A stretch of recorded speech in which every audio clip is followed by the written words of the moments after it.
Bonjour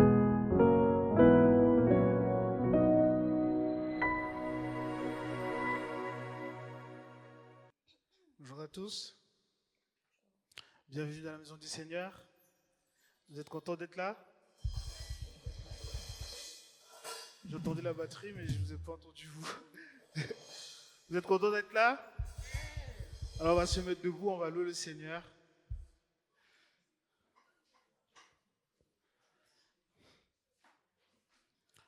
Offrons au Seigneur reconnaissance. Son amour dure à jamais et c'est toujours vrai.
Jamais Dieu est fidèle, à jamais Dieu est bon, à jamais Dieu est avec nous, à jamais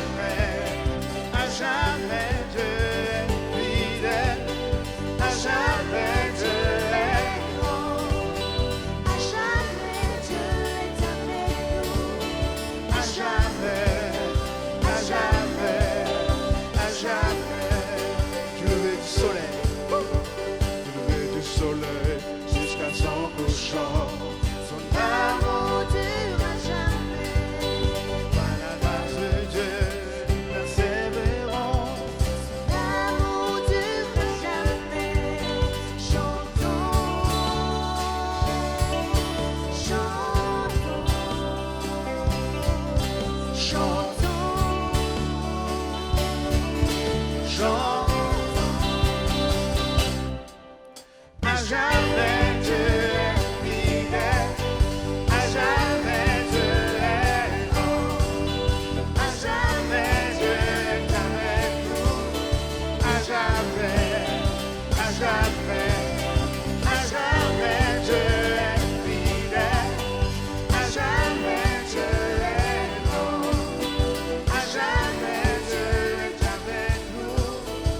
Chantons, chantons.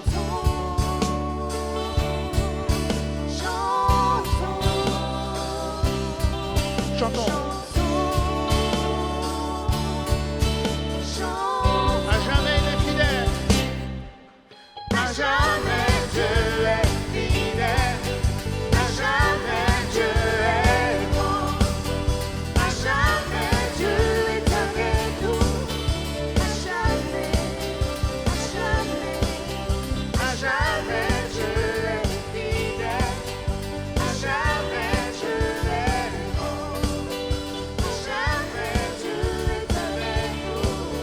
À jamais, à jamais. À jamais Dieu est fidèle. À jamais Dieu est grand. À jamais Dieu est avec nous. À jamais, à jamais, à jamais Dieu fidèle. À jamais Dieu est grand. À jamais Dieu est avec nous. À jamais, à jamais. À jamais tu es fidèle, Seigneur. À jamais tu es avec nous. Oui, Seigneur, nous le proclamons, Seigneur. Nous savons que cette parole est vérité, Seigneur. Tu es toujours avec nous, Toujours, Seigneur. en tout temps, en tout lieu, C'est vrai, Seigneur. à chaque moment de notre vie, C'est Seigneur. vrai, Jésus. Et quand nous nous retournons vers toi, Seigneur, tu nous regardes, Seigneur, tu réponds, Seigneur. Merci parce que tu es là en tout temps.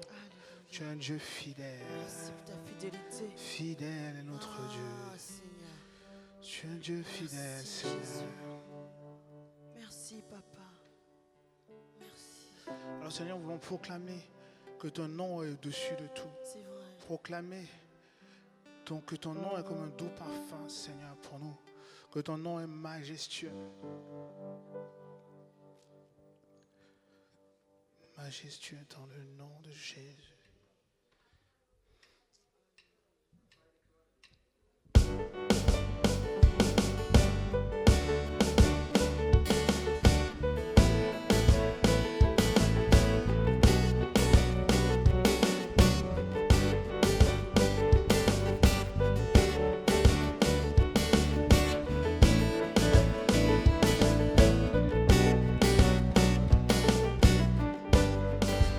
Ton nom est majestueux, Seigneur, sur toute la terre. Ton nom est fort et puissant, ton nom est glorieux et grand. En lui nous sommes sauvés. Le nom de Jésus, le nom de Jésus, plus haut que tous les noms. Roi des rois, aucun nom n'est comme le sien. Le nom de Jésus, plus haut que tous les noms. Alpha, Oméga, Aucun nom n'est comme ton nom est comme un doux parfum, Seigneur.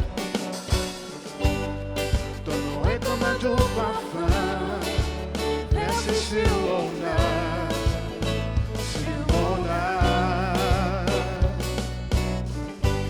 En ton nom, nous supportons tout. En ton nom, nous avons la victoire. Ton nom est tout puissant. Le nom de Jésus, plus haut que tous les noms. Roi des rois, aucun nom n'est comme le sien. Le nom de Jésus, plus haut que tous les noms. Alpha, Oméga, aucun nom n'est comme le sien. Encore le nom.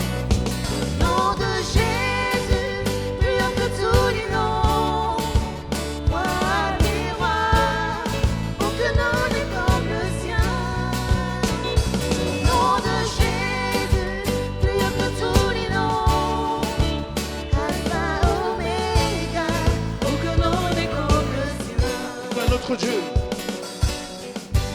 Aucun autre Dieu n'a vaincu la mort que Jésus-Christ pour ressusciter.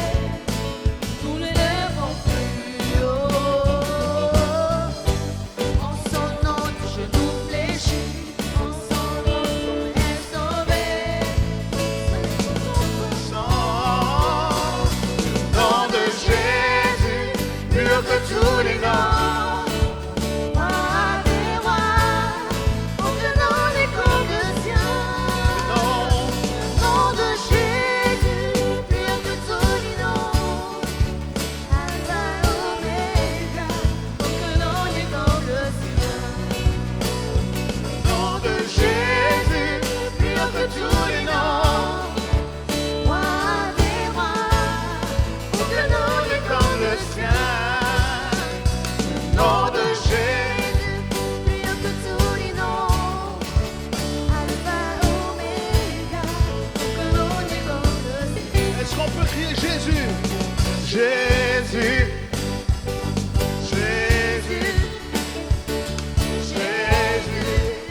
Encore une fois, Jésus. Jésus. Jésus. Jésus. Oh Jésus. Jésus. Jésus. Jésus. Oh Jésus. Jésus. Jésus. Alléluia. Jésus. Jésus. Est-ce que tu peux dire Jésus? Jésus. Jésus. Jésus. Jésus. Jésus. Jésus. Jésus. Le nom de Jésus, plus que tous les noms. Roi des rois, aucun nom n'est comme le sien. Le nom de Jésus, plus haut que tous les noms. Alpha, Oméga, aucun nom n'est comme le sien.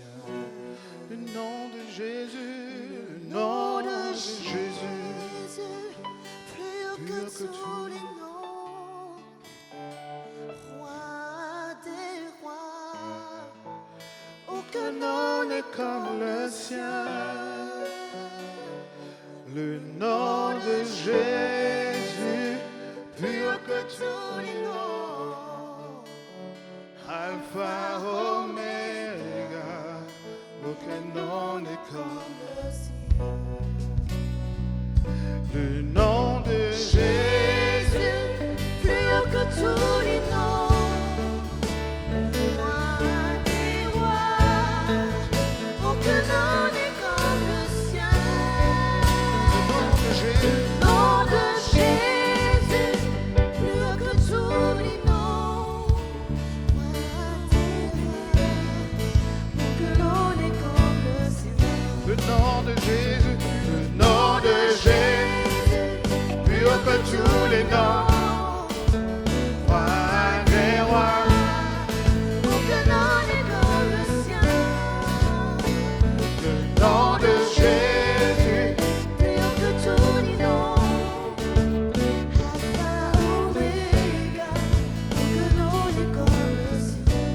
Jésus, Jésus, Jésus, Jésus, oh Jésus,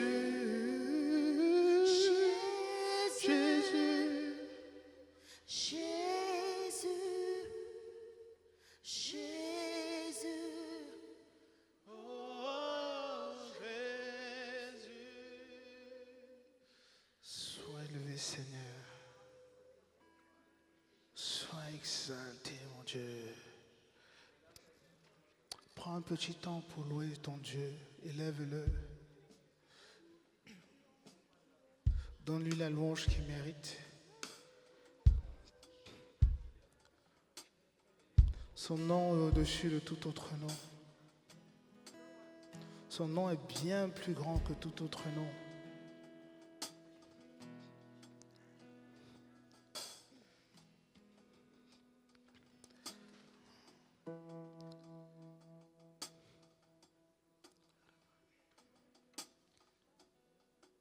Alléluia.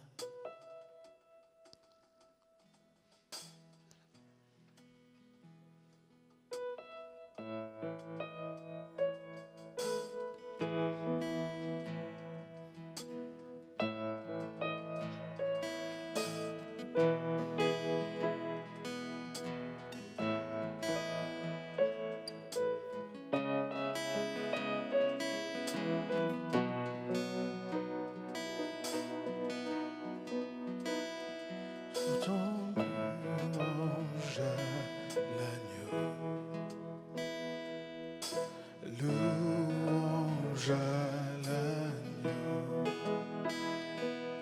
le nom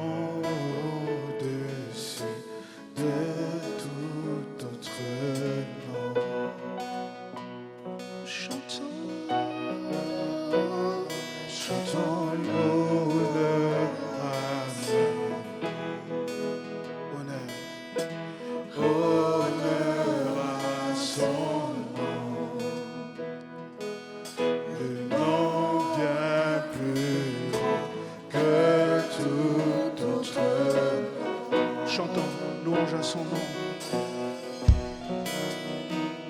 Chantons louange à son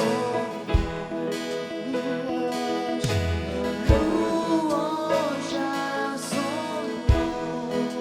nom, le nom au-dessus de tout autre nom. Chantons honneur à son nom. Chantons honneur à son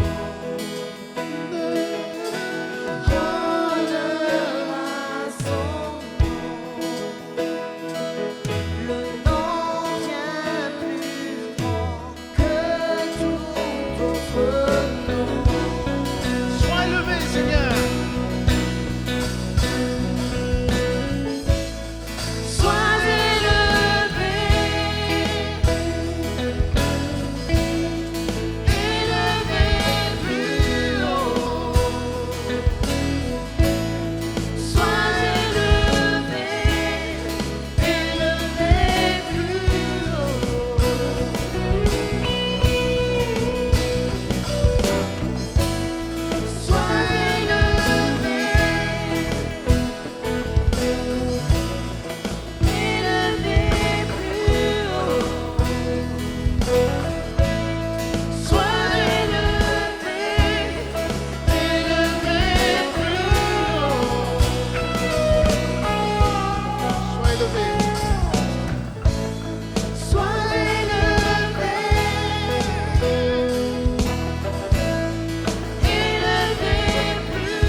Alléluia, nous poursuivons dans la louange. Amen.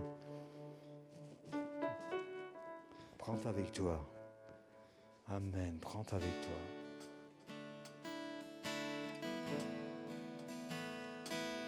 Dieu a encore de belles choses à dire. Dieu a encore de bonnes choses à dire pour son peuple. Seigneur, nous avons soif de ta présence. Remplis ce lieu, Seigneur. Ton Saint-Esprit inonde.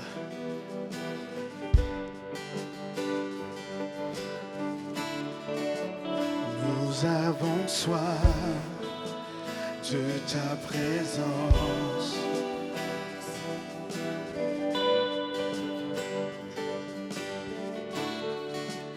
Remplis ce lieu de ta présence.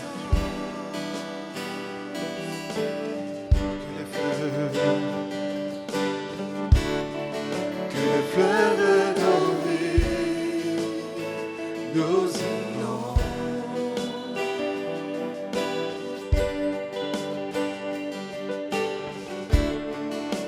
Où est Saint-Esprit de Dieu, dans nos cœurs abonde. Saint-Esprit, Saint-Esprit,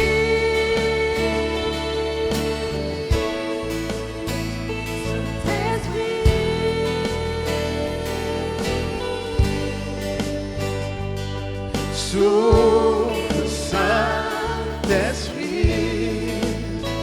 que ton feu embrase nos vies. Saint-Esprit,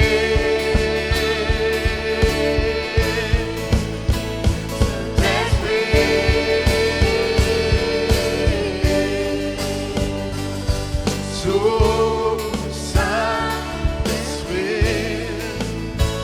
que ton feu embrase nos vies.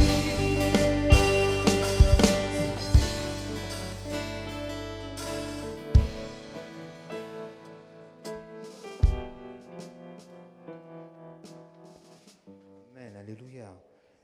Alléluia. La personne qui doit se repentir, repens-toi. Repens-toi, demande pardon et Dieu te bénira. Change tes voies. Maintenant, nous voulons être dans la joie parce que Dieu veut bénir encore. Amen. Dieu veut donner des enfants, un enfant. Dieu veut enlever cet esprit de suicide, de mort. Alors nous allons chanter, nous allons glorifier notre Seigneur. Amen. Et tandis que nous chantons, je vous invite à vous mettre debout et que le Saint-Esprit puisse passer dans Oui, les que le rangs. Saint-Esprit souffle. Amen. Seigneur, fais ton chanter œuvre au milieu encore. de nous. Amen. Saint-Esprit, souffle maintenant. Tu guéris, Seigneur, de la stérilité. Tu délivres, mon Dieu, mon roi, de l'esprit de suicide. Oui, Seigneur. Saint-Esprit. Saint-Esprit.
Alléluia, sois béni.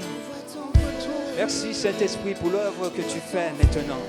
Merci parce que c'est toi qui guéris. Merci, c'est toi, Seigneur, qui donne la vie. Merci parce que toi, tu cherches la mort et tu donnes à ton Église, Seigneur. Oui, tu lui donnes d'avoir et de connaître des miracles en son sein. La stérile, maintenant, est libre. Ton Saint-Esprit est en train d'opérer une œuvre formidable.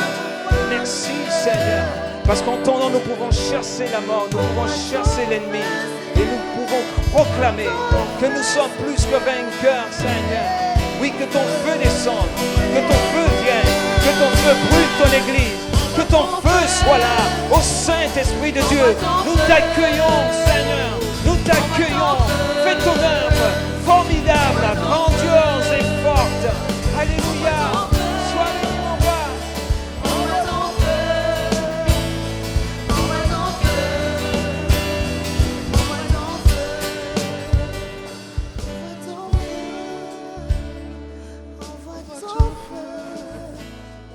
Envoie ton feu, envoie ton feu.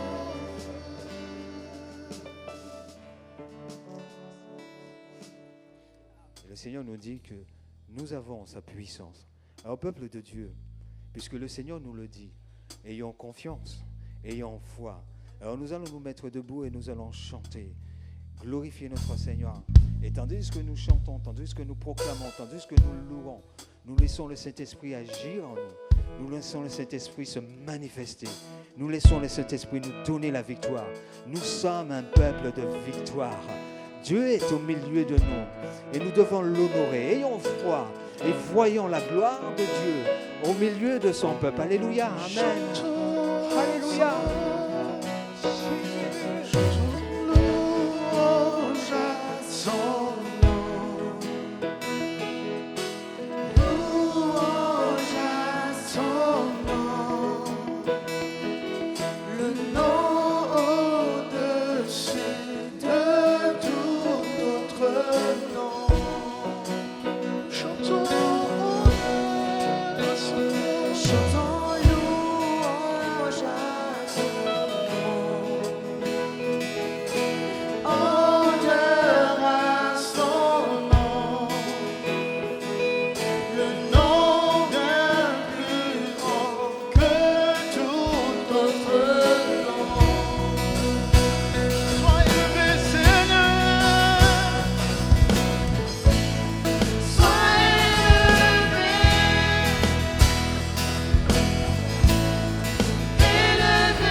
Je veux m'adresser à ceux qui ont entendu l'appel à la repentance.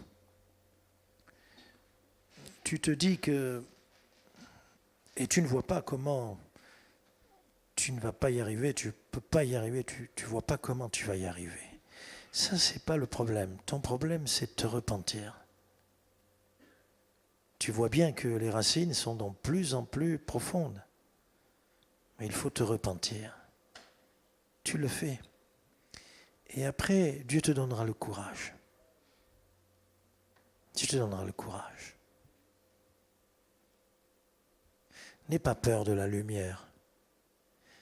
Elle ne peut qu'être bénéfique pour ta vie et te sortir de là. N'attends pas. Dieu parle avec beaucoup d'amour. Le jugement, c'est le dernier, mais vraiment le dernier recours pour toi, pour ta vie. Il veut que tu arrêtes et que tu repartes plus béni qu'autrefois. Arrête-toi, repens-toi.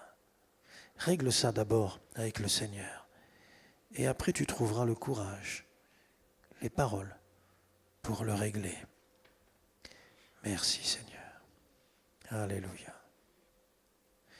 Nous allons ouvrir la parole de Dieu, bien-aimés. Dieu est bon avec nous, amen. Nous sommes comme des rescapés. Eh oui, des rescapés. Beaucoup d'églises n'ont pas ouvert depuis des mois et des mois et des mois. Bon. Mais même pour une petite poignée, si nous pouvons ouvrir, nous ouvrons l'église. Amen. Oula, j'entends pas beaucoup. Voilà. Nous ouvrons l'église. Pourquoi? Parce que c'est une joie à quelques-uns. Le jour de Noël, nous étions ici à quelques-uns, une petite douzaine. Mais comme le Saint-Esprit m'a conduit à demander à ce que chacun vienne prier au micro, là. Et tout le monde est venu. Et ça a libéré la présence de Dieu. Ça a fait du bien. Pour ceux qui n'ouvrent pas leurs lèvres dans la grande assemblée, c'est difficile. Il y a du bruit, on est nombreux. Mais là, chacun est venu. Et vous savez qu'une parole, quand quelqu'un prie, ça encourage. Ça fait beaucoup de bien. Parce qu'il touche le Seigneur quand il prie. Alors avec lui, nous touchons le Seigneur. Il nous conduit.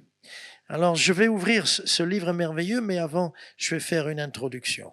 Ce livre qui est là, vous le connaissez? C'est le livre des livres. Il n'y en a qu'un, il est éternel. Tout va passer, a dit Jésus, mais pas sa parole. Elle subsiste à jamais. Elle est éternelle. Elle est très précise pour être comme un scalpel, ou un laser, pour faire les opérations les plus précises possibles. Elle est puissante comme un marteau. Elle est du miel qui nous revigore. Elle est de l'eau qui coule pour nous laver, mais aussi nous désaltérer. Elle est le pain éternel qui nous nourrit. Elle est le feu qui nous réchauffe. Cette parole, elle est formidable. Elle est la parole de notre Dieu, nous en avons besoin. En introduction, avant de lire, Abraham, c'est l'homme de la foi. C'est le père de tous les croyants. Abraham est formidable. Lui, il sait attendre. Il attend quand il reçoit une promesse, il y croit, ferme, il s'y accroche. Et par exemple, la promesse d'un fils, elle arrive 25 ans plus tard. Nous, on n'aime pas attendre un quart de siècle. Eh bien, il s'y accroche. Quand le Seigneur dit « pars », il quitte son pays, quitte ton pays. Il s'en va, sans savoir où il va, mais il obéit au Seigneur. Obéir au Seigneur, ça vaut plus que tout. Parfois, nous voulons tout savoir, nous voulons tout comprendre. Est-ce qu'il y a besoin de tout savoir et tout comprendre avec le Seigneur? Vos enfants, quand ils veulent tout savoir, vous leur expliquez tout? Écoute, si maman dit, si papa l'a dit, allez, t'inquiète pas. Ou bien papa et maman disent, écoute, fais-nous confiance. Alléluia. Gloire à Dieu. Nous les avons écoutés et nous avons bien fait. Ils nous disaient d'aller à l'école. Oh non. Oui, il faut aller à l'école. Et on a bien fait d'écouter papa et maman. Parce qu'après, tu as ton bac, après, tu as tes diplômes, après, tu as une situation, après, tu as un boulot. Et c'est formidable de pouvoir ensuite remercier papa et maman. On a obéi sans comprendre, sans savoir pourquoi on obéissait, sans savoir les conséquences de notre obéissance. Mais nous faisons confiance au Seigneur. Alléluia. Alors moi, comme vous, je suis heureux d'être ici. Et tout à l'heure, je serai heureux avec l'autre culte. Et puis encore le troisième, encore. Je serai heureux. Bien sûr, on pourrait être plus nombreux. Mais c'est pas grave. L'essentiel, c'est que nous ayons un culte de qualité. Abraham, donc. Un homme de foi, mais pas une foi théorique. C'était un homme d'action, Abraham. L'épisode où nous allons lire dans la Genèse, c'est le suivant. Un roi, Kedorlaomer, un roi règne sur la région là-bas en Palestine. Et pendant 12 ans, il vient chercher son tribut, parce que le tribut, l'impôt qu'on doit lui payer en quelque sorte, il vient renforcer son empire, on peut dire ainsi. Mais la 13e année, les peuples, les villes se révoltent. Alors la 14e année, il fait une coalition avec 3 autres rois, ils sont 4, il commence à vaincre d'autres nations que celles dont on va parler là. Ils vont de conquête en conquête, ils finissent par une grande victoire sur tout Amalek, sur tout le territoire d'Amalek, et puis les voici qui arrivent dans cette région où se trouve Abraham, et également son neveu Lot. Kedorlaomer se trouve dans la vallée de Siddim, et à sa rencontre, pour l'empêcher d'avancer, une coalition de 5 rois contre 4 rois. Et parmi ces 5 rois, il y a ce roi Béra, le roi de Sodome. Lui, avec d'autres rois, veulent s'opposer à ce roi Kedorlaomer. Seulement, pour le roi de Sodome et les 4 autres rois, pour eux, ça tourne vite au vinaigre. Ils sont très vite défaits. On apprend que cette vallée contient des puits de bitume. Le roi de Sodome arrive à s'échapper à travers ces puits de bitume, cette région où il y a du pétrole, ainsi parle la Bible. Il arrive à s'enfuir, mais Lot, le neveu d'Abraham, est fait prisonnier. Et puis, donc Kedorlaomer entre dans Sodome, Gomorrhe et toutes les autres villes, y compris la ville de Tsoar. Il entre et il pille tout, et il emporte des hommes, des femmes, les richesses, tout un butin. Surtout, Abraham apprend que son neveu, par un de ses serviteurs, il apprend que son neveu a été fait prisonnier. Et Abraham, c'est son neveu, c'est son frère, c'est le fils de son frère, c'est son frère, va armer 318 serviteurs. Il prend les plus valeureux, les plus jeunes, ceux qui sont nés dans sa maison. Qu'est-ce que ça veut dire, ceux qui sont nés dans sa maison?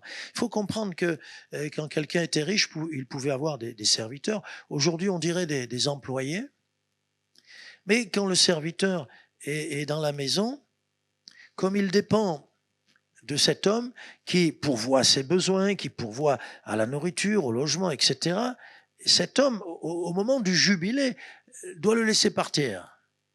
Formidable jubilé. Tout s'ouvre. Tous les hommes sont libres. Ils s'en vont. Mais ces serviteurs pouvaient décider de rester. Et quand ils restaient, c'est beau l'alliance que faisait cet homme-là, il s'approchait près des poteaux. Il y avait le linteau, les poteaux, près du poteau. Et avec un poinçon, on marquait son oreille sur le linteau. Ça veut dire maintenant, tu veux rester dans cette maison, c'est ta maison et tu appartiens à ton maître. Et il fallait qu'il sache aussi, et il le savait, que s'il restait dans la maison de son maître, tous les enfants qui allaient naître dans cette maison-là allaient devenir les serviteurs du maître. Et donc si Abraham va chercher 318 jeunes serviteurs, ce sont les fils de ces serviteurs qui sont nés dans la maison et qui ont choisi de rester dans cette maison. Il y a une notion d'amour, de relation. Et 318 parmi les jeunes gens. Ça veut dire qu'Abraham devait avoir des milliers de serviteurs, si on compte les femmes aussi, etc. Et il prend les plus vaillants. 318, Abraham contre Kedorlaomer. Et ils sont 4 rois, et ils sont tout puissants, ils ont conquis toute la Palestine, du nord au sud, de partout, et maintenant, ils viennent de battre le roi puissant de Sodome, le roi de Gomorre, le roi de Tsoar, et je ne sais pas quelle autre ville, Abraham, mais c'est de la folie, 318 seulement. C'était un homme d'action. Il s'en va de nuit les attaquer. Et ça marche. Alléluia. Peuple de Dieu, n'aie pas peur. On peut ne être que 318. Et alors, qui est avec nous? Celui qui nous donne la majorité. Un seul homme avec Dieu a déjà la majorité. Un seul homme dans la volonté de Dieu a déjà gagné la bataille dans la volonté de Dieu. Alors il va y aller. Il va y avoir un combat. On n'a pas la description du combat. Mais ce que l'on sait, c'est qu'après, Abraham va ramener un butin immense. Surtout, il ramène son neveu Lot et tous les otages et tous ceux qui avaient été faits prisonniers. Et quand il revient, nous allons arriver dans le texte, il va avoir à sa rencontre deux personnages. Un certain Melchisédek, personnage mystérieux, on ne va pas en parler, mais on va quand même le lire. Et puis un autre personnage qui est justement ce roi de Sodome, Béra, et qui va lui parler. Et nous allons voir la réaction d'Abraham quand ce roi lui fait une proposition. Ça va nous parler et ça va nous encourager à être des hommes et des femmes de Dieu à l'image d'Abraham, le père de tous les croyants. Alléluia. Si tu me dis je suis orphelin, je dis non, tu as un père, c'est le vieux père Abraham. C'est notre vieux père à tous. Quel exemple, quel modèle. Alors allons dans la Genèse au chapitre 14. Nous faisons la lecture dans ce bon vieux livre, verset 17. Après, Genèse 14, 17. Après qu'Abraham fut revenu vainqueur de Kédorlaomer et des rois qui étaient avec lui, je vous l'ai dit, 3 autres rois, le roi de Sodome, c'est Béra, le roi de Sodome sortit à sa rencontre dans la vallée de Chavé, qui est la vallée du roi. Melchisédek, roi de Salem, fit apporter, voilà la première rencontre, Melchisédek, roi de Salem, fit apporter du pain et du vin. Il était sacrificateur du Dieu très haut. Il bénit Abraham et dit, « Béni soit Abraham par le Dieu très haut, maître du ciel et de la terre. Béni soit le Dieu très haut qui a livré tes ennemis entre tes mains. » Et Abraham lui donna la dîme de tout. Le roi de Sodome dit à Abraham, voilà sa deuxième rencontre, « Donne-moi les personnes, on comprend, roi de Sodome, donne-moi les personnes et prends pour toi les richesses. » Abraham répondit au roi de Sodome, « Je lève la main vers l'Éternel, le Dieu très haut, maître du ciel et de la terre. Je ne prendrai rien. Je ne prendrai rien de tout ce qui est à toi, pas même un fil, ni un cordon de soulier, afin que tu ne dises pas, j'ai enrichi Abraham. Rien pour moi. Rien pour moi. » Verset 24. « Seulement ce qu'ont mangé les jeunes gens et la part des hommes qui ont marché avec moi, Aner, Eshcol et Mamré. Eux, ils prendront leur part. Amen. » Ici, donc, Abraham refuse de faire un partage. Et il y a cette expression, rien pour moi. C'est beau, hein? Rien pour moi. Rien pour moi. Nous allons voir dans quelques directions différentes que nous, enfants de Dieu, disciples du Seigneur, serviteurs du Très-Haut, nous devons vivre ce rien pour moi dans toutes les situations possibles et inimaginables, dans le chemin dans lequel nous marchons. Nous devons vivre cette devise. Ça doit être un style de vie. Rien pour moi, rien pour moi, rien pour moi. Notre nation, notre monde ont besoin d'hommes et de femmes qui sont désintéressés. Vous êtes d'accord? Rien pour moi, rien pour moi. Avant d'aller plus loin dans ce rien pour moi, dans cette direction, dans l'hébreu, c'est incroyable, cette expression rien pour moi n'existe pas. Ça n'existe pas. Vous allez dire, pasteur, mais alors tu prêches un texte apocryphe. Tu prêches une parole qui n'est pas là.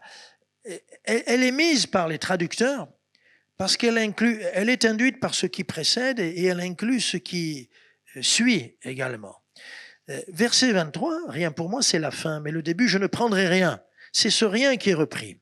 Il dit rien, rien, rien, rien. Et puis au verset 24, seulement, ça a le sens aussi de rien, rien que ce qu'il faut donner aux jeunes gens. Et la conjugaison de ce verset 23 et de ce verset 24 fait que les traducteurs sentent bien qu'Abraham, en quelque sorte, a dit rien, rien pour moi. Rien pour moi. Et dans ce rien pour moi, premièrement, ça me rappelle justement ça me rappelle ce qu'Abraham vient de faire avec Lot. Pourquoi Lot se trouve-t-il à Sodome? Pourquoi est-il fait prisonnier? Parce qu'il y a eu une direction. Quand Abraham a dit, écoute, on est trop nombreux, nos troupeaux se sont multipliés, Dieu nous a bénis, il nous faut de la place, toi et moi, on va se séparer. Et Abraham lui dit, écoute, tu choisis à droite, j'irai à gauche, tu choisis à gauche, j'irai à droite. Il lui dit aussi, tout le pays est devant toi. Tout le pays est devant toi. Abraham lui laisse un très large choix. Un très large choix. Tout le pays. Et là, je vois dans ce choix, donc rien pour moi, qu'il n'a pas peur, Abraham. Que son neveu prenne le meilleur. Si tu laisses l'autre choisir, c'est toi qui auras le meilleur. Surtout que Lot a choisi par la vue. Nous nous sommes conduits par la foi. Il n'a pas peur. Avons-nous peur? De toute façon, les circonstances dirigent parfois notre vie. Vous êtes d'accord? Et alors, j'en ai pas peur, parce que Dieu est derrière les circonstances. Je vais plus loin. Une injustice au travail, et le méchant qui me licencie injustement, c'est dans la main de Dieu. Je n'ai pas peur que les circonstances, que le méchant me trace un chemin. Ce pays peut très vite tourner comme les pays que nous visitons, qui sont des pays totalitaires, des pays où il n'y a plus de liberté. Et alors? Si c'est le plan de Dieu qu'on ait des crises économiques sur crises économiques, pandémie sur pandémie, si c'est la volonté de Dieu qu'on ait des temps difficiles, Dieu nous conduira par les lois iniques, par les gouvernements qui vont se succéder, et Dieu nous montrera le chemin. Alors, n'ayons pas peur que l'autre, le méchant, choisisse notre chemin. Il peut choisir notre chemin. Nous savons que Dieu, malgré les circonstances, ou par les circonstances, ou par la voix et la décision du méchant, le Seigneur nous trace un chemin. Amen. Alléluia. Deuxièmement, quand il dit « rien pour moi », ça nous fait penser au Seigneur Jésus lui-même dans Matthieu 5. Dans Matthieu 5.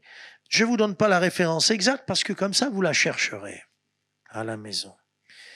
Où il dit, si on veut prendre ton manteau, donne aussi ta tunique. C'est associé un peu avec ce qu'on vient de voir. Le Seigneur dit, cède, ne résiste pas. Et si c'est mon plan? Et si c'est mon plan? Cède, laisse faire, ne résiste pas. Ça nous fait penser, parce que Jésus le dit dans 2 évangiles, ça nous fait penser, si quelqu'un veut plaider contre toi, bon, défends-toi, mais laisse. C'est dans la main du Seigneur. C'est dans la main du Seigneur. Ça me fait penser à ce petit garçon. Les parents voulaient lui enlever son doudou. Ils sont méchants, les parents, hein? Les parents voulaient lui enlever son doudou et lui, il ne voulait pas. Et il a résisté, il a trépigné, il s'est énervé, il a crié, il a pleuré. Tout ça pour rien. Laisse les parents t'enlever ton doudou. Pourquoi? Parce qu'ils avaient un autre doudou pour lui. Il était déchiré. Il y avait un œil, ce doudou, qui pendait. L'autre œil avait disparu.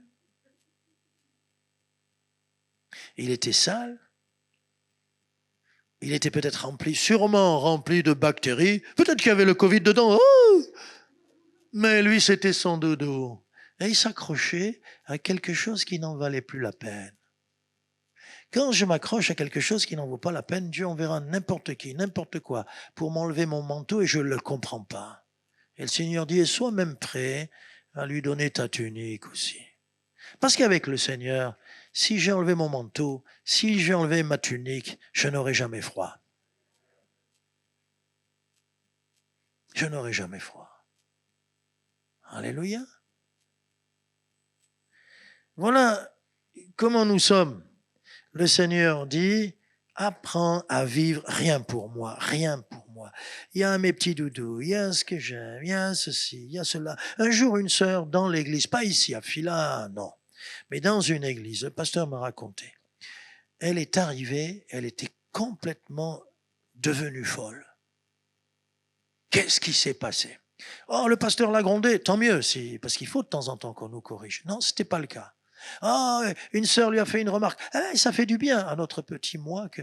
Non plus, c'était pas ça. Qu'est-ce qui s'était passé? Quelqu'un avait pris sa chaise. Vous riez, mais on peut avoir des habitudes. Là, avec le ou la Covid, on est complètement déboussolé, hein? Mais il y en a qui sont assis ici, là, l'autre ici, là, l'autre, etc.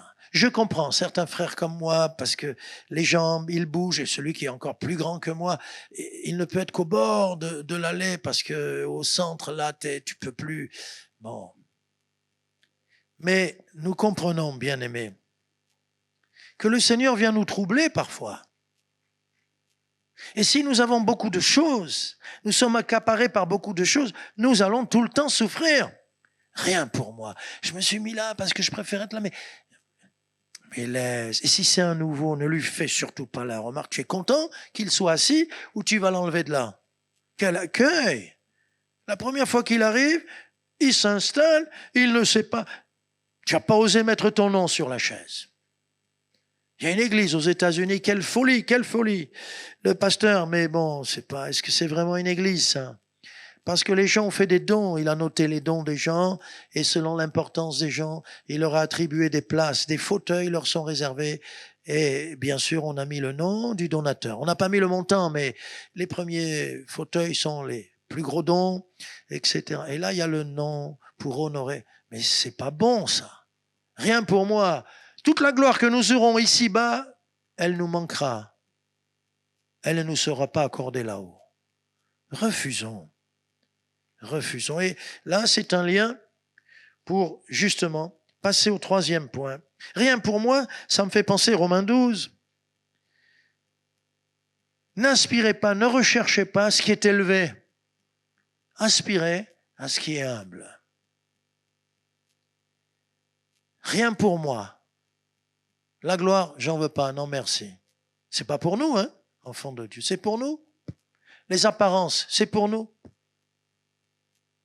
Et donc, rien pour moi, ici, ça signifie que la vraie valeur, c'est tout ce qui est petit. Jésus est venu, il est presque passé inaperçu. Un petit bébé. Ils attendaient pourquoi? Les Juifs, au début, ont refusé le Messie, parce qu'ils attendaient le Messie glorieux.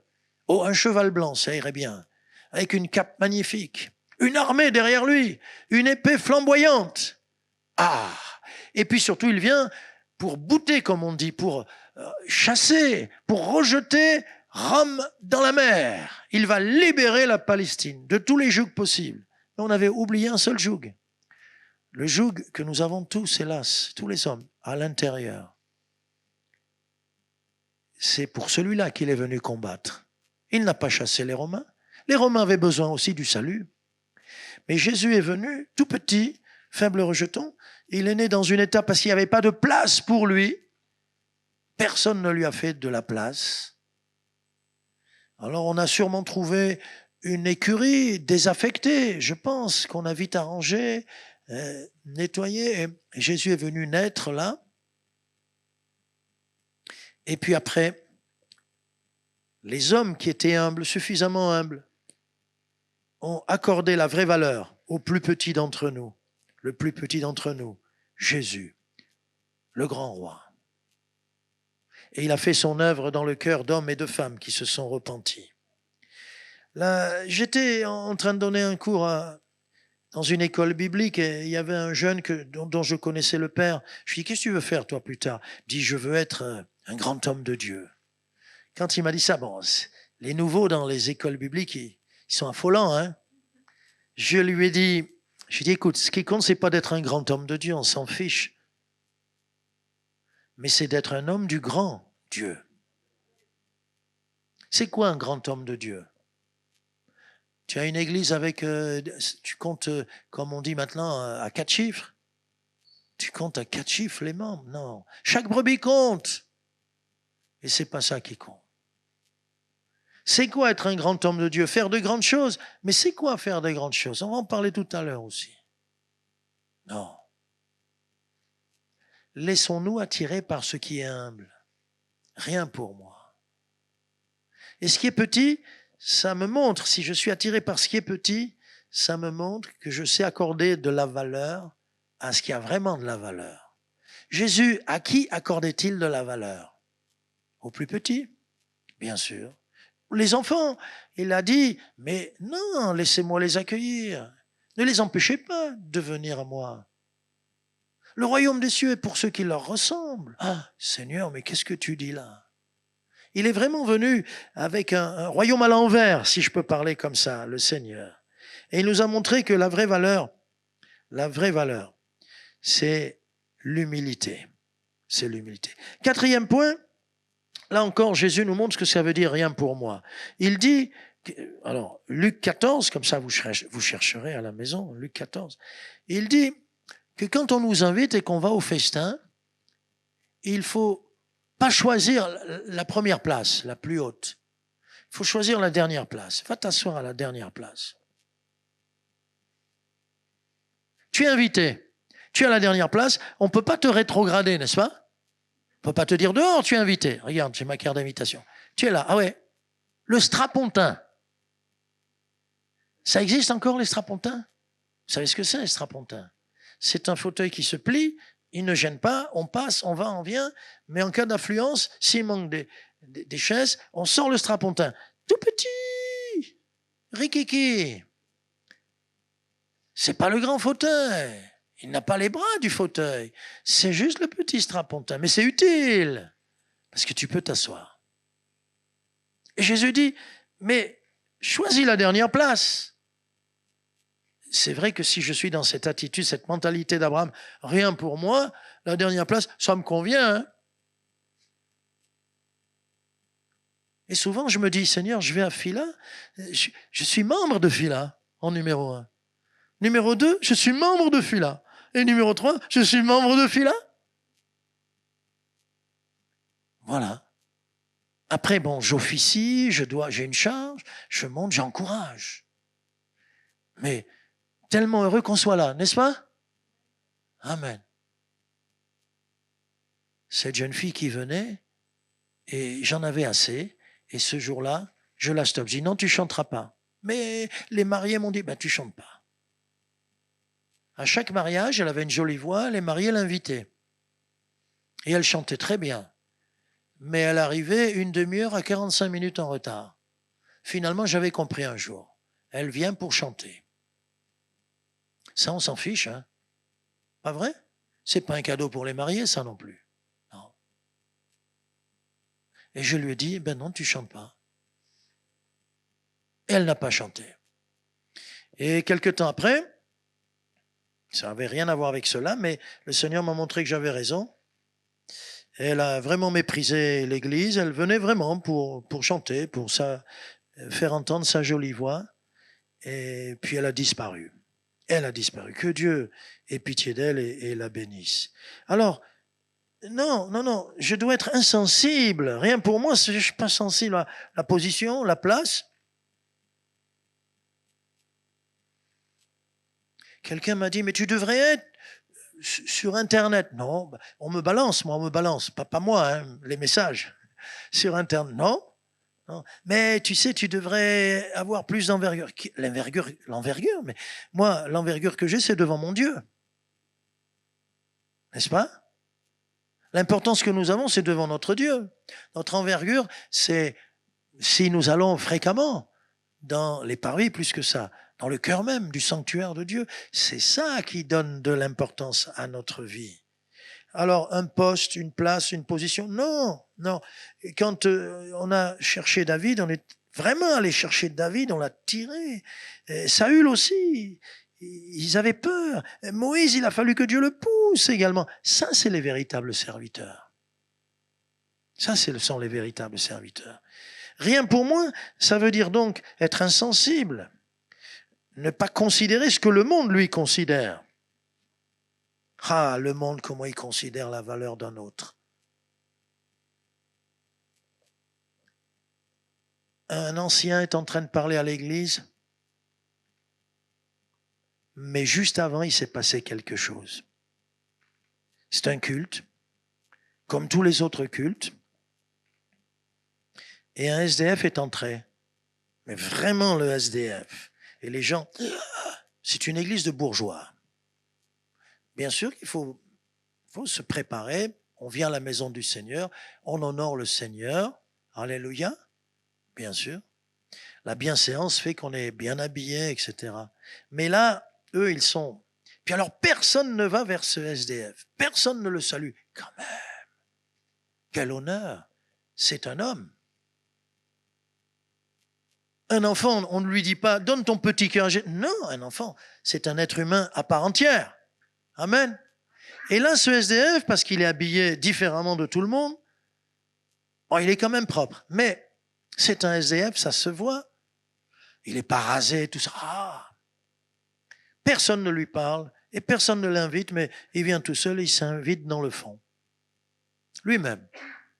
Et donc l'ancien dit, aujourd'hui, je vous annonce une très bonne nouvelle, vous le saviez, ça y est, c'est décidé, nous allons avoir un pasteur qui arrive la semaine prochaine. On ne le connaît pas, mais nous allons avoir un pasteur, et il est garanti par tel pasteur, tel autre, ça va être formidable. Et pendant qu'il dit ça, le SDF se lève. Tout le monde dit, mais il est fou ce gars, et personne n'ose faire quelque chose, il n'y a pas le service d'ordre. Il se lève, il arrive, et il dit, je vais parler. Et l'autre n'a pas le temps de lui dire, mais non. Et il dit, voilà, le pasteur que vous allez recevoir la semaine prochaine, c'est moi, je suis votre futur pasteur. J'ai voulu venir avant, en reconnaissance, pour apprendre à vous connaître.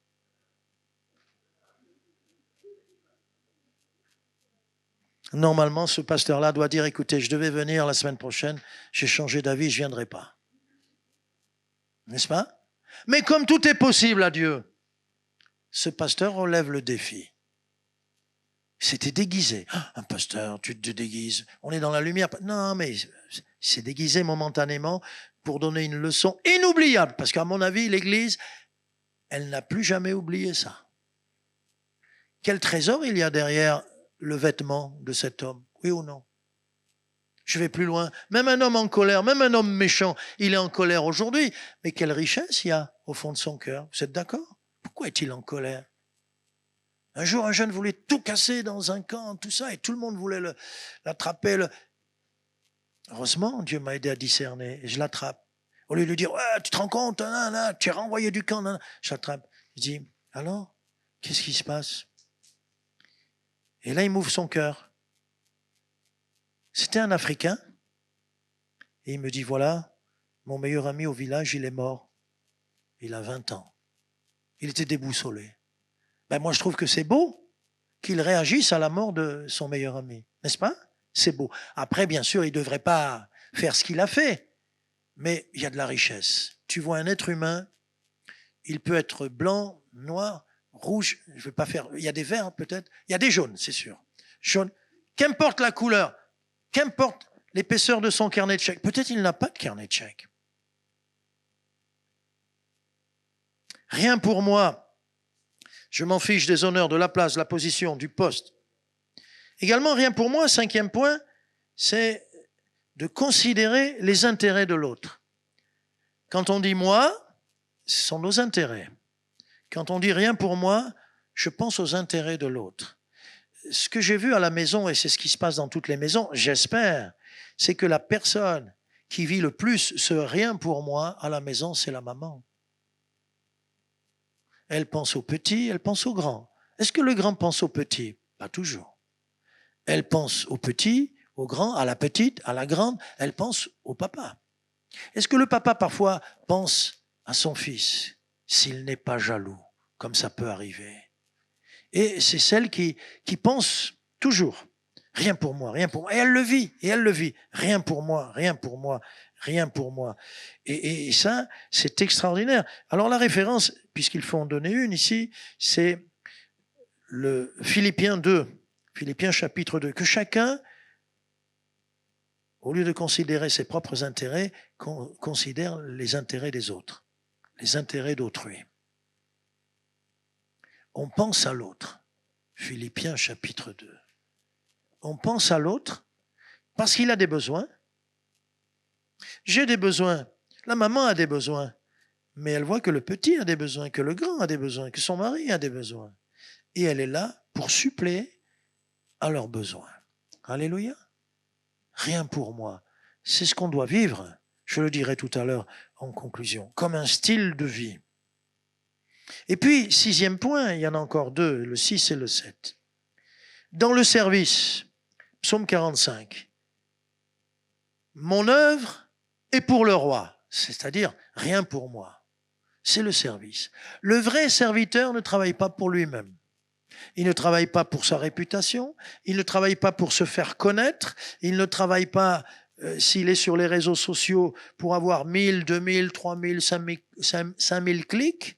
Il ne travaille pas en regardant, oui, les joueurs de foot regardent les journaux tous les jours, ou les vedettes du showbiz, pour savoir si on parle d'eux et qu'est-ce qu'on dit d'eux. Non! Rien pour moi de toute cette gloire éphémère. Ce qui compte, c'est ce que Dieu dit de nous, ce qu'il pense de nous. Ce qui compte, c'est la valeur que nous avons aux yeux du Seigneur. Alors mon œuvre, elle est pour le roi. Et dans la Bible, il y a des bons serviteurs, comme il y a aussi des mauvais serviteurs. Qu'a fait le bon serviteur? Il a pensé au Seigneur et au royaume. Qu'a fait le mauvais serviteur? Il n'a pensé qu'à lui-même. Le bon serviteur, dit Jésus dans Luc 17, quand il a terminé, il dit « J'ai fait que ce qu'on m'a ordonné. Je me sens un serviteur inutile. » Amen. Ce que nous faisons, c'est juste d'obéir au Seigneur. Et si nous faisons quelque chose de bien, quel mérite allons-nous recevoir, puisque nous faisons juste d'aimer et de servir l'autre avec la grâce de Dieu, avec ce que Dieu nous donne. On n'a aucun mérite. On n'a aucun mérite. Même quand j'apporte l'offrande, comme Abraham l'a fait pour Melchisédek, quand j'apporte mon offrande, qu'est-ce que j'ai fait d'exceptionnel? Avec tout ce qui me reste. Avec tout ce qui me reste. J'ai donné une petite goutte de ce que je possédais. Rien pour moi, le bon serviteur, ça signifie, je me sens tout petit, je suis un serviteur inutile, je n'ai pas fait un exploit. Et également, le mauvais serviteur, le mercenaire, que dit Jésus dans Jean 10? Le mercenaire, lui, travaille aussi dans l'œuvre de Dieu. C'est un serviteur, oui. Quelle est la différence? C'est au fond du cœur. Mais quelle est la différence quand il va y avoir des circonstances? On va le voir. Quelles sont les circonstances? Ah, le problème. Ah, un danger. Ah, l'épreuve. Ah, la difficulté. Et que dit Jésus? Jean 10, le mercenaire, il s'enfuit. C'est plus intéressant du tout de garder la brebis. C'est peut-être même dangereux.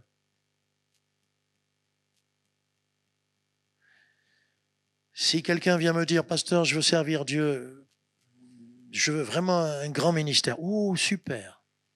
Tu vas voir Niklos Winkler. Ça vous fait rire, hein? C'est le responsable du ménage à Fila. Et tu lui dis de ma part que pour toi, il faut qu'il t'honore. C'est surtout les WC. Ben oui. Ben oui. Ben oui. Alors, le mauvais serviteur, il fait une œuvre personnelle pour une gloriole, pour qu'on le voie, pour qu'on l'admire, mais non! Le serviteur vient et le fait pour le Seigneur et pour son frère et sa sœur, pour le Seigneur. La différence, elle est dans nos cœurs. Et si elle est là, cette différence, ce qu'on va faire, on va bien le faire. Ce jeune maestro virtuose était un chef d'orchestre extraordinaire. C'était au Japon. Il dirigeait les plus grands orchestres de son pays. Il était tout jeune encore. Et quand il avait fini, il se retournait. Alors on le bissait, standing ovation, tout le monde se levait. Mais lui, alors bien sûr, bon, il honorait, lui aussi, mais il faisait comme ça à chaque fois. Il remerciait la foule, mais il faisait toujours comme ça. Et les gens, certains s'en sont rendus compte. Et on a voulu savoir pourquoi. Il remerciait, mais il regardait toujours dans la même direction. Parce que là, il y avait son professeur, son maître, si vous voulez. Celui qui lui avait tout enseigné, qui lui avait aussi appris l'humilité. Et alors, si son maître, il attendait, son maître ne bougeait pas. Et il attendait que son maître lui fasse. Ça voulait dire, ouais, c'était bon. Le public.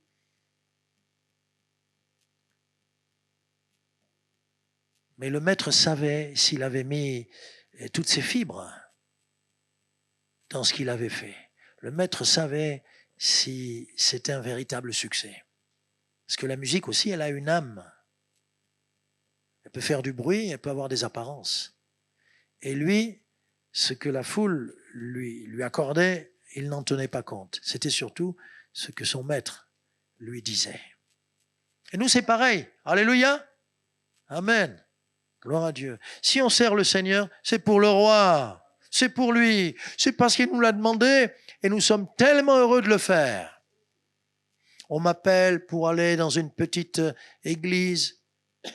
Ils sont petites, c'est pas petit. Ils sont 40. Je prends la voiture. Normalement, il y a 1 heure de route. C'était en Alsace. Et j'ai mis je ne sais pas combien de temps parce qu'il neige, il y a la tempête. Mais je le savais, donc je suis parti bien avant. J'ai pris quelques heures d'avance et j'arrive juste une demi-heure à l'avance. J'arrive et j'attends, j'ai froid, c'est pas ouvert. Puis quelqu'un arrive précipitamment, et il ouvre. Ah, enfin, à l'intérieur, au chaud. Et puis, et on sera, je ne sais plus si on était 3 ou 4, on sera que 4. Et je pose la question, les gens habitent dans la campagne, ils habitent très loin dans les villages. Non, la plupart des gens de notre église sont de la ville. Ah, alors attendons encore un peu, ils vont arriver. Waouh. Bien sûr que si je dis rien pour moi, je viendrai, amen. Mais si je pense à moi, oh, il fait froid. C'est l'hiver maintenant. Oh. Si je dis rien pour moi, je suis heureux dans un culte. Amen. Je suis heureux. Je dis pas, oh le culte, il a duré 10 minutes de plus que d'habitude. Oh là. Oh, pour au lieu de faire 30 minutes, il a fait 34 minutes 30. Oh là là. Etc., etc. Non, c'est pas une œuvre personnelle. On pense pas à nous. Mais on a une joie d'obéir au Seigneur. Et on aime ce que le Seigneur aime. Alléluia. Le Seigneur aime passer du temps dans sa maison. C'est sa maison. Alors moi, j'aime passer du temps dans sa maison. Le Seigneur aime sa maison, alors j'aime sa maison. Amen. Rien pour moi. Et je termine. Là, c'est plus fort encore. On l'avait dit, je l'ai prêché, Jean 3,16 et 1 Jean 3,16. Là, vous avez la référence. Jean 3,16, Dieu a tant aimé le monde qu'il a donné son Fils unique, le vrai cadeau, afin que quiconque croit en lui ne périsse pas, ne meure pas, mais qu'il ait la vie éternelle. Et 1 Jean 3,16, l'apôtre Jean, dans sa première épître, rappelle ce verset, puisqu'il dit que nous avons connu l'amour de Dieu en ce qu'il nous a donné son Fils, mais il ajoute, nous aussi, nous devons donner notre vie pour les frères. 1 Jean 3,16. Ça veut dire quoi? Rien pour moi. Ma vie n'est pas à moi, elle ne m'appartient pas. Papa, ta vie ne t'appartient pas.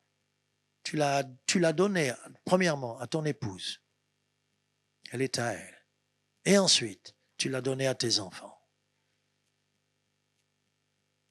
Rien pour moi, ça signifie l'amour jusqu'au sacrifice s'il fallait. Et c'est ce qu'a fait Abraham. Quand il apprend quoi? L'autre est prisonnier. On y va. Mais Abraham, tu risques ta vie. Ouais. Je vais prendre les 318 jeunes gens les plus valeureux. Et il leur a dû leur dire, venez ici. Ils ont fait une réunion du staff.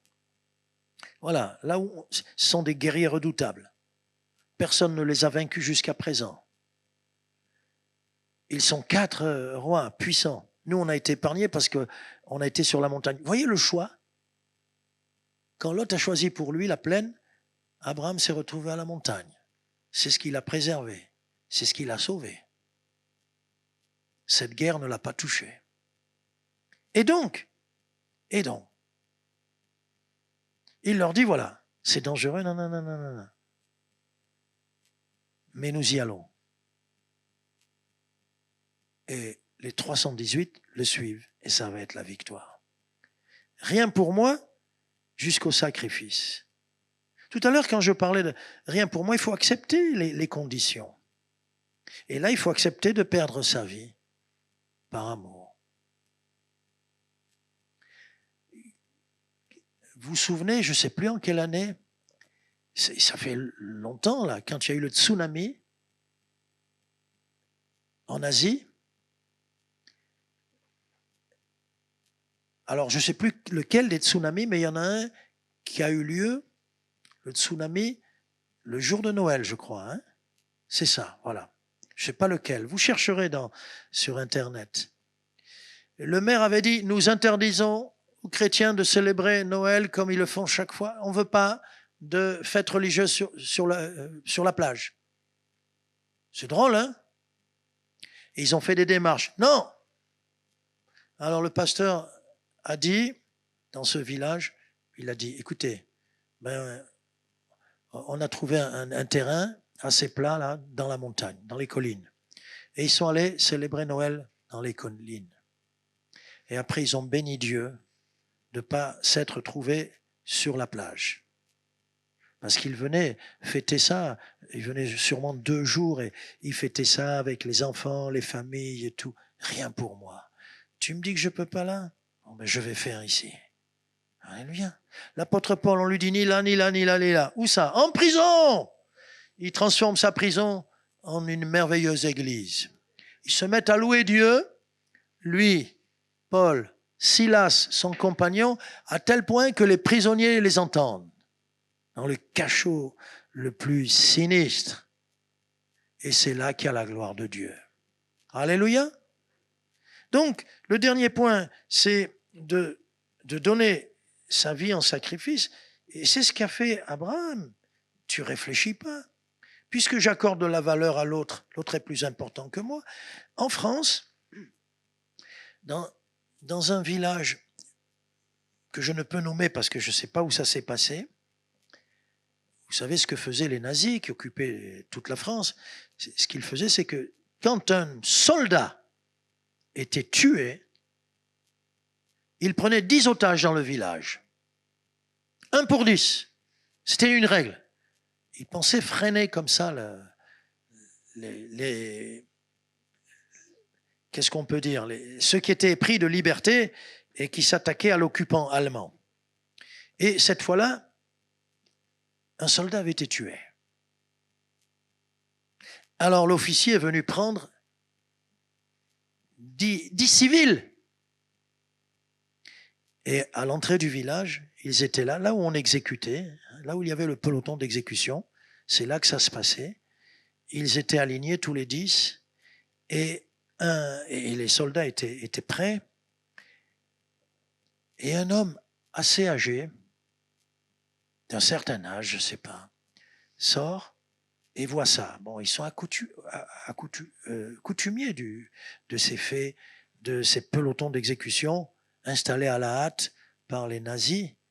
Mais il voit un des otages qui va mourir, un tout jeune, 18-20 ans, un tout jeune. Et il le voit qui tremble, le pauvre. Et cet homme a une idée, soudain comme ça. Il s'approche de l'officier et dit, je sais que ça ne se fait pas, mais monsieur l'officier, ce jeune homme, il a toute la vie devant lui. Je vous propose de le remplacer. Moi, j'ai déjà vécu. Laissez-le partir, laissez-le libre. Et je le remplace. L'officier n'avait jamais entendu ça.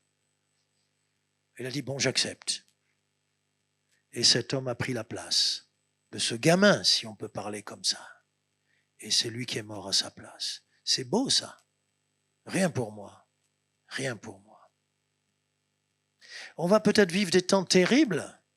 Eh bien, nous donnerons, si c'est un temps de famine, nous donnerons notre casse-croûte en disant Dieu pourvoira demain, de moi. Il pourvoira demain, de moi. Ou bien nous irons, comme l'ont fait certains, nous irons sur des ruines, soigner les gens ou les sortir des décombres alors que nous risquons d'attraper la peste. S'il faut que quelqu'un se dévoue, il faut que ce soit l'enfant de Dieu. Et si c'est l'enfant de Dieu, il faut qu'il puisse dire « rien pour moi, rien pour moi, Rien pour moi.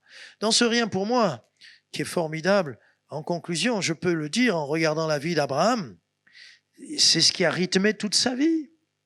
C'est ce qui a fait de lui un homme heureux, un homme riche. Quand je dis rien pour moi, j'attire les bénédictions de Dieu. Quand je dis rien pour moi, comme rien, je veux rien pour moi et que rien n'est à moi, on peut rien me prendre. Ma voiture, c'est pas ma voiture, c'est celle que Dieu m'a donnée, même si j'ai dû la payer, Dieu me l'a donnée.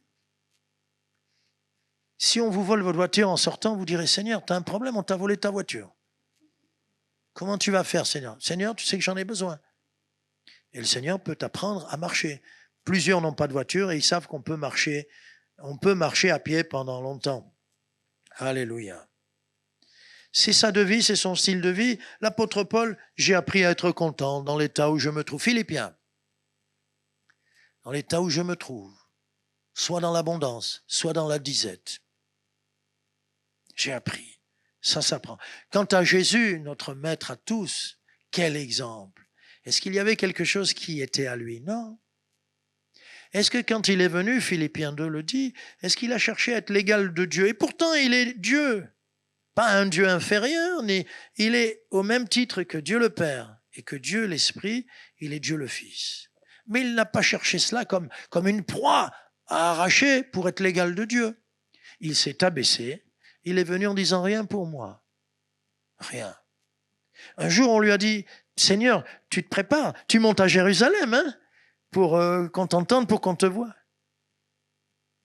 Si, il est allé à Jérusalem pour mourir. Mais sinon, il allait partout, de la Galilée au nord, en passant même au centre, en Samarie. Waouh! En passant dans ce ghetto, oui, il est entré dans ce ghetto. En allant en Judée au sud, il est allé partout pour proclamer la bonne nouvelle de l'Évangile, pour apporter la guérison aux malades. Rien pour moi. Même son temps, il l'accordait aux autres. Rien pour moi. Alléluia. Bien-aimé, c'est pas une bonne leçon, là? Quand il répond au roi de Sodome, écoute, garde toutes les richesses, garde tout ce que tu veux. Là-dedans, il y avait les richesses qu'on lui avait pillées, bien sûr. Garde tout. Mais il est sage quand même. Il dit cependant, écoute, moi, je veux rien. Non, rien. Cependant, pense à ceux qui m'ont accompagné quand même. Pas seulement les jeunes gens, mais aussi ces hommes remarquables qui sont mes amis. Alors, il les cite. Aner, Escol et Mamré. Eux, bon, il faut pourvoir à tout ce que ça engendrait comme dépense. Voilà. Il est sage. Mais, moi, je veux rien. Alléluia. Merci Seigneur. Voilà la génération dont notre monde a besoin, qui va sauver sa propre génération. Donc, si je dis rien pour moi à la maison, le couple va changer. Hein. Dans une église, j'ai entendu pour la première fois de ma vie, il y a des années de cela, heureusement, j'ai plus entendu ça, mais un couple, ils étaient là, et puis, je ne sais plus lequel des deux dit à l'autre, tu me dois tant, et il donne un montant.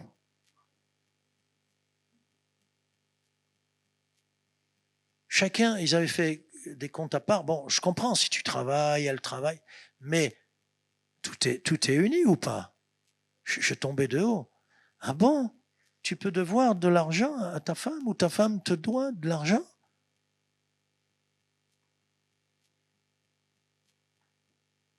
Ou c'est moi qui ai payé tel meuble, ou c'est moi qui ai payé... Ah bon? Je tombais de très haut.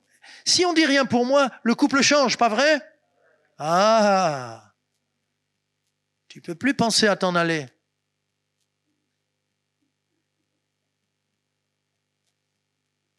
Celui qui dit moi, finit par s'en aller.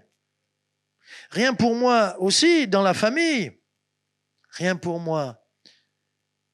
On me parlait de ce mari qui était tellement égoïste que l'égoïste finit par être jaloux. Après, il a peur. Il est menacé puisque tout est à lui, tout est à lui. Il peut perdre. Et il peut avoir peur que son épouse s'occupe trop des enfants. Et moi alors? Comment tu dis et moi alors? Tu peux le dire ça à la maison? Au lieu de dire, chérie, oui, continuez, moi aussi, il faut que je fasse comme toi, qu'on pense aux enfants parce que, et oui, il n'y a pas que le grand, il n'y a pas que le petit qui a besoin. Et voilà. Mais c'est quand tu dis et moi alors? Il y a eu des cadeaux là. Il y a eu beaucoup de cadeaux. Et toi, on t'a oublié. Tu dis Alléluia. Je dois apprendre quelque chose. On m'a oublié, mais parce que moi, je n'ai pas besoin de cadeaux. Rien pour moi.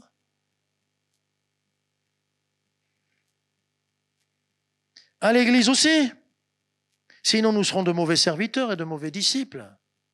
Le pasteur avait dans une église où j'étais, l'église de mes débuts, la deuxième église de mes débuts, il avait donné les tâches, il était absent, il avait donné les tâches, et il avait dit pour la Sainte Seine, tel frère, tel frère, tel frère, tel frère, et voilà. Et les frères étaient au courant.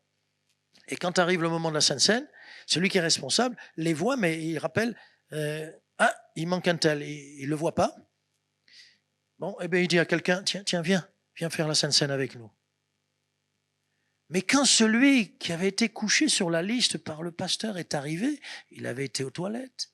Quand il est arrivé, il a été scandalisé de ce qu'on puisse prendre sa place. Je vous assure, il y a eu un mini-scandale. À la fin du culte, ça a chauffé. Oh, c'était sa place. Et il avait dit, c'est moi que le pasteur a choisi pour faire la Sainte Seine. Non, c'est pas comme ça. Rien pour moi. On est là, tu m'utilises Seigneur, alléluia. Tu m'utilises pas, amen. Et quand on parle tout pour moi, forcément, on finit par être jaloux. Pourquoi lui? Pourquoi elle? Pourquoi pas moi? N'est-ce pas? Rien pour moi, au travail. Au travail. Comment faisons-nous la différence? Au travail. Le chrétien est désintéressé. J'étais serveur l'été dans un restaurant sans alcool d'ailleurs. L'été, le long de la Nationale 7, pour mes études, j'ai fait ça, je crois, 3 ou 4 fois, 4 étés, un mois. Et je me rappelle, j'avais beau leur parler, leur dire à ces jeunes qui bossaient aussi, j'avais beau leur dire, eux c'était tout pour moi. Moi j'étais prêt à les remplacer le soir, j'étais prêt à les remplacer quand c'était difficile, tout ça. J'avais dit, sauf, devinez, le dimanche, je vais au culte. Et après le culte, je venais travailler s'il fallait, mais mon jour de repos, il me le mettait quand il voulait, quand ça arrangeait tout le monde. J'avais besoin d'un jour de repos avec mon Dieu, mais pas le dimanche. J'étais au culte dans la petite église à côté de la Nationale 7. Mais eux, c'était là. Et souvent, ils savaient que c'était moi. Mais ils rentraient en cuisine quand je venais chercher les plats pour aller servir. Et il y en a un qui arrivait. Il dit, qui c'est qui a la 14, la table 14? Qui c'est qui a la 14? Je dis, c'est moi, pourquoi? Va vite. Ils sont partis, ils ont laissé, on appelait ça des étrennes, un pourboire. Et moi, je dis, ouais, ça va. J'avais le temps d'aller nettoyer tout ça. Eux, dès que le client est parti,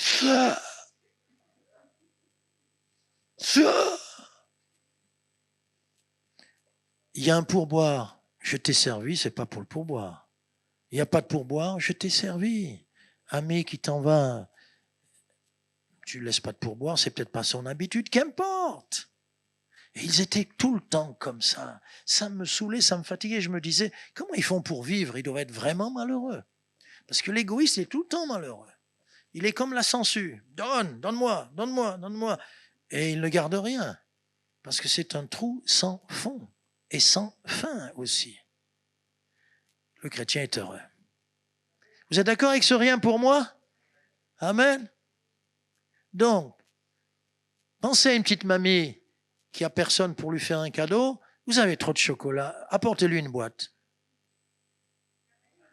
Ah, c'est que vous n'avez pas trop de chocolat. Mais vous lui apportez la petite boîte, elle va être contente, la mamie.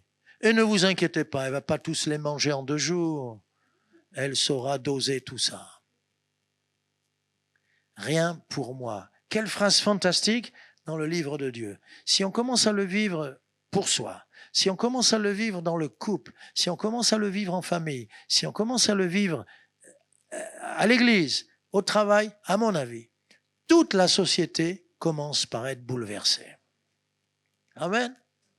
Alléluia. Gloire à Dieu.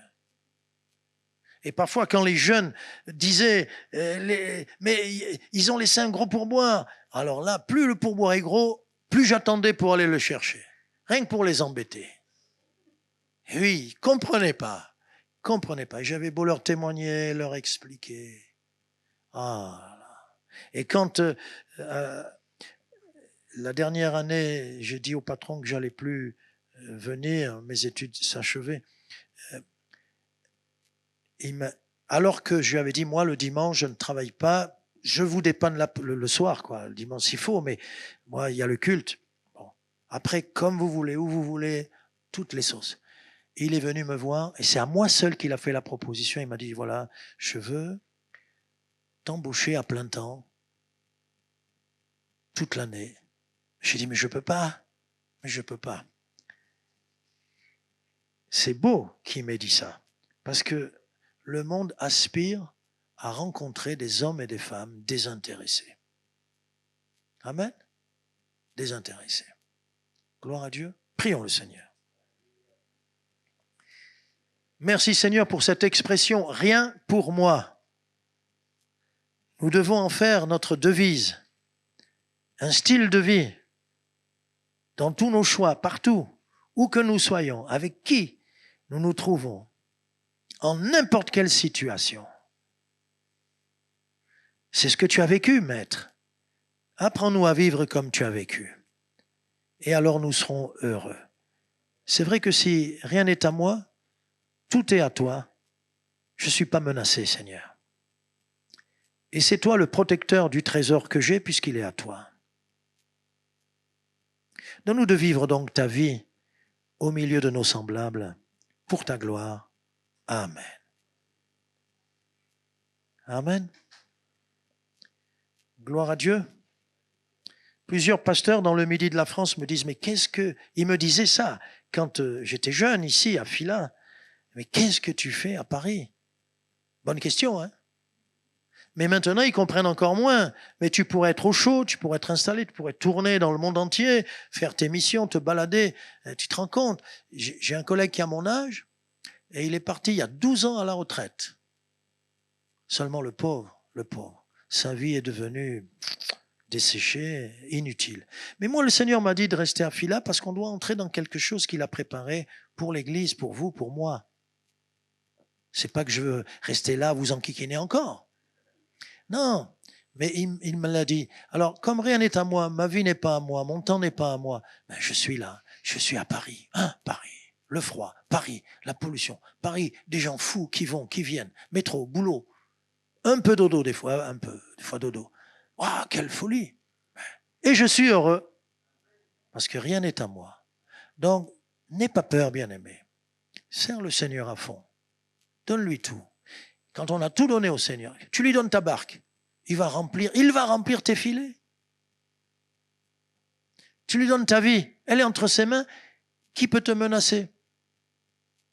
Est-ce qu'on peut me voler quelque chose qui est à lui, qui n'est pas à moi? Rien pour moi. Ok? Qu'on se le dise? Amen? Rien pour moi. Nos relations vont changer. Tout va changer. Amen.